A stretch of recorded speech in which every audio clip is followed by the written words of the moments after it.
The Dallas Cowboys were aware that in Wichita Falls, Texas, there are not a whole bunch of black barbers. So every week they would bring in this guy, Vinny. And Vinny was a black man at a black barber, and he would drive 2.5 hours to Wichita Falls, Texas to cut the player's hair. And he would set up a chair in a dorm room. And one by one, the Cowboys would get their hair cut by Vinny. The black Cowboy players would get their hair cut by Vinny. There's a defensive back named Charlie Williams. He sits down, trim, shave, sides, cut. The second guy to enter the barber seat was an offensive lineman named Everett McIver. And Everett McIver was a guy, just kind of a journeyman. Played for the Chargers, played for the Dolphins, played a little bit for the Jets. And Everett McIver sits in the chair. And he sits back in the barber chair, as you would do. And if I had hair, I would sit back in a barber chair, right? Well, McIver's in the chair, and Michael Irvin goes, seniority. And Everett McIver's.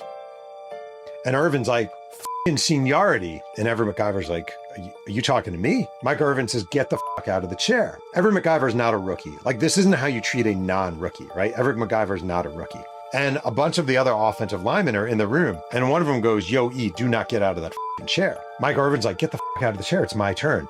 Everett McIver's like, I'm not getting out of this fucking chair. And Irvin's like, get the fuck out of the chair. And Everett McIver, who's, big guy, 300 pounds, stands up, pushes Michael Irvin. And Michael Irvin's like, did this motherfucker just push me? And now everyone's egging on everyone, right? He fucking just pushed you. And the offensive linemen are like, fucking f you, Mike. And McIver's like all, buffed up and everything. He's not backing down. Michael Irvin grabs a pair of barber scissors and does this with his right hand and pulls back and slashes Everett McIver's neck. Everett McIver falls. And blood is everywhere. Blood is everywhere.